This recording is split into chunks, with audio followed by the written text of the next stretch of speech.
Au sommaire de ce journal, dynamique gouvernementale face à l'ONEP pour minimiser les conséquences de la crise, regard porté sur l'économie pétrolière menacée, action immédiate à mener. Paul Bioromba, Angélique Ngoma et Alexandre Barraud-Chambrier multiplient les concertations en vue de sortie de crise.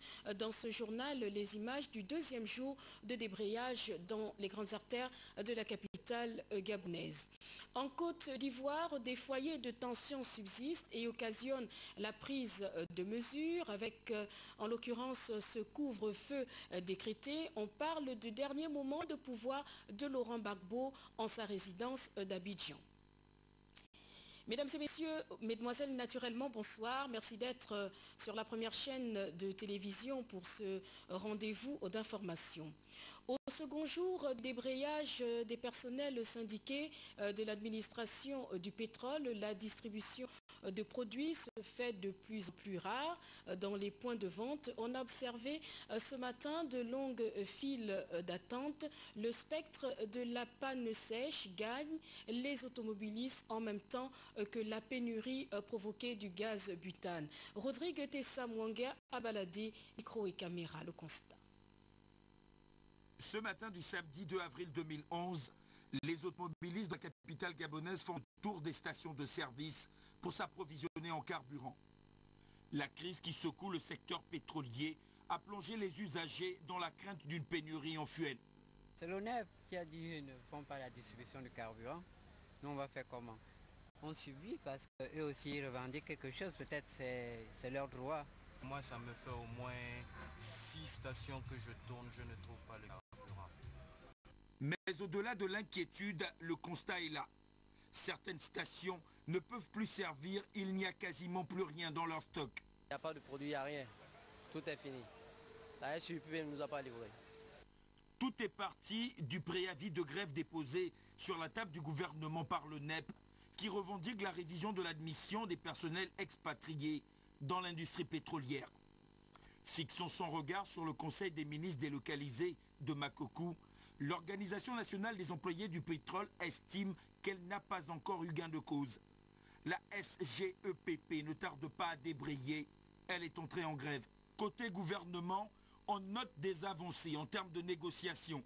Le gouvernement a entamé une large concertation au-delà des préoccupations du secteur pétrolier avec les partenaires sociaux, secteur par secteur, afin d'élaborer un texte consensuel visant à promouvoir l'emploi des jeunes Gabonais et favoriser la gabonisation des emplois. Le président de la République, chef de l'État Ali Bongo Ondimba, avait clairement affiché sa vision pour le secteur pétrolier lors de la conférence de presse de Makokou. Le défi pour nous est que face à un investisseur qui vient mettre son argent, qui vient investir, il doit pouvoir trouver une main-d'œuvre valable ici, au Gabon. Moi, je suis totalement pour la gabonisation. Mais je suis contre la gabonisation au rabais. Parce qu'à terme, cela va nous coûter très cher. C'est pour cela que cette politique de gabonisation doit être nécessairement accompagnée d'une politique de formation. La gabonisation des postes, un des points clés du cahier de charge de l'ONEP. Le NEP qui devrait se mettre à l'écoute du consommateur qui milite en faveur d'une issue à cette crise. Chaque jour, c'est une nouvelle concertation que le gouvernement offre à l'ONEP. Ce matin, le Premier ministre, chef du gouvernement, Paul Bioromba, a invité les partenaires sociaux à communiquer sur une possible sortie de crise. Il n'est pas question de rompre le dialogue social. Ce dimanche, attendu la rencontre entre les partenaires sociaux, les syndiqués et le ministre des Mines, du Pétrole et des Hydrocarbures, Alexandre Barraud-Chambrier. Nous changeons de registre pour parler de politique en Côte d'Ivoire avec ces pesantes menaces de crise entre Laurent Gbagbo et Alassane Dramane Ouattara.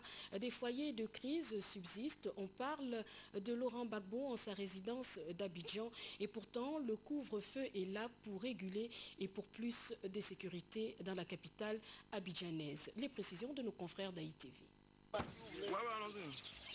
Le site de la télévision d'État ivoirienne est de nouveau sous le contrôle des militaires pro-Gbagbo. Il était tombé entre les mains des forces républicaines d'Alassane Ouattara aux premières heures de l'offensive déclenchée jeudi soir à Abidjan. Le signal a été rétabli dès hier et la chaîne diffusait des programmes anciens et en clip musical appelant à la résistance sur des images de campagne de Laurent Gbagbo. Ce matin, des militaires restés fidèles au président sortant patrouillaient dans le quartier de la Riviera après avoir lancé un appel à la mobilisation pour la protection des institutions. Désormais, on ne pardonnera pas à qui que ce soit de venir prendre la RTI. Dites-vous qu'on est dans un pays souverain. Après une nuit et une matinée relativement calme, des tirs nourris d'armes lourdes ont repris à Abidjan, dans le quartier du palais présidentiel. C'est l'un des derniers bastions des forces pro-Gbagbo dans la capitale économique. Les appels à quitter le pouvoir lancés à Laurent Gbagbo se sont multipliés ces 2 derniers jours. Ils émanent de la France, des États-Unis, de l'Union européenne et du secrétaire général de l'ONU. Je renouvelle mon appel à M. Gbagbo pour qu'il se retire afin d'éviter de nouvelles violences et à transférer immédiatement le pouvoir au vainqueur légitime de l'élection, le président Ouattara. Difficile de trouver aujourd'hui un magasin encore intact sur les grands boulevards d'Abidjan. Tout a été mis à sac à la faveur de l'insécurité qui règne dans la métropole ivoirienne. Le gouvernement de Ouattara a décrété un couvre-feu ce samedi à partir de 12h jusqu'à dimanche matin. Les habitants d'Abidjan restent retranchés dans leurs maisons en attendant l'issue du bras de fer qui oppose les forces républicaines d'Alassane Ouattara et celles restées fidèles au président sortant. L'avis des institutions, le Conseil national de la communication a reçu des acteurs et autres praticiens des métiers de la communication. Le président Jean-Evono Essono pour fixer le cap du cinéma, des nouvelles technologies de l'information en ligne et de la publicité. C'est longuement échangé avec les acteurs de ce secteur. L'objectif de cette rencontre est de tendre vers l'excellence. Les précisions de Jean aussi Otunga. Avec les fournisseurs d'accès Internet dont Gabon Télécom, les principaux animateurs de sites d'information en ligne, les échanges ici ont été francs sur tous les aspects liés à ce nouveau mode d'information planétaire, difficile à maîtriser et à contrôler. Le président du CNC qui reste ouvert à toutes les propositions à écouter avec intérêt les propos de ses interlocuteurs qui ont émis le vœu unanimement d'adapter et harmoniser le code de la communication en tenant désormais compte de la presse en ligne. Nous avons proposé au président du CNC, de faire en sorte qu'il y ait un listing d'organes de presse présents sur le territoire national, mais qui respectent, qui répondent à la déontologie journalistique, parce qu'il faut aussi faire remarquer qu'on n'est pas journaliste parce qu'on écrit sur du papier ou l'on écrit sur Internet. Le CNC va plaider dans son rôle pour la promotion des sites d'information en ligne crédibles au Gabon. Le marché publicitaire gabonais a déjà fait l'objet d'un travail en commission entre le CNC et l'Association des professionnels gabonais de la communication. Le document final a pris du retard dans sa finalisation à cause des événements qu'a récemment connus notre pays. Mais aujourd'hui, il faut baliser ce marché. Avec l'événement sportif majeur, la Coupe d'Afrique des Nations dans notre pays, les opérateurs locaux ont exprimé leurs inquiétudes. Donc là, concernant la CAN, tout à l'heure, mes collègues l'ont précisé au président, il y a un travail à faire, effectivement, pour éviter des pollutions dans la communication, les pollutions dans la publicité. Donc il y a un travail à faire. Aujourd'hui, on ne sait pas encore ce qu'il y a à faire, donc c'est une première prise de contact. Nous allons voir ce qu'il y a lieu de faire au niveau de la CAN et faire en sorte que nous ne soyons pas justement envahis par ces pollueurs, comme on les appelle, ces envahisseurs de la communication. Les prises de contact du président du CNC se poursuivront mardi prochain. Parlons éducation à présent avec ce forum qui s'est ouvert ce matin en vue de proposer des formations des préférences aux jeunes scolarisés. Le Rotary Club qui fait l'observation de manquements au terme d'un constat a évoqué la question de plan de carrière mais également invoqué un parcours académique de référence. C'était ce matin, la communauté éducative a répondu favorablement à cette invitation carrière 2011. C'était aujourd'hui en présence de Rodrigue Tessa Mwanga et d'Arnaud Mingi. Choisir aujourd'hui son métier de demain, voilà tout le sens donné à cette rencontre pédagogique organisée par le Rotary Club International. Les professionnels eux-mêmes sont là, c'est-à-dire que c'est des gens qui travaillent tous les jours, qui gagnent leur vie avec les métiers qu'ils exercent. C'est pour ça qu'on leur demande de communiquer sur leur métier. Dire aux jeunes et aux moins jeunes qui sont là, voici les métiers qui existent, que l'on peut apprendre et que l'on peut exercer demain matin, ça nourrit son homme. Et il y a une demande importante dans ce secteur-là qu'il faut absolument combler parce que ça participe à la richesse nationale. Visiblement, le salon des métiers et de l'orientation professionnelle dressé pour les élèves de classe de 3e en terminale a pu toucher ses cibles.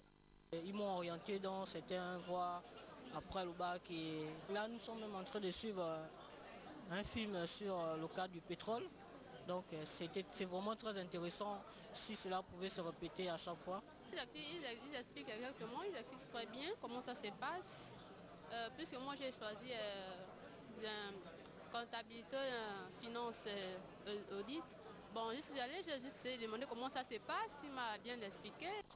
Pour mieux édifier, les exposants discutent directement avec les concernés sur les débouchés de certaines filières, la santé, le tourisme, l'informatique et bien d'autres secteurs d'avenir. Le chapelet de formation présenté à ce salon va garantir une vision assez claire sur le cursus scolaire à emprunter.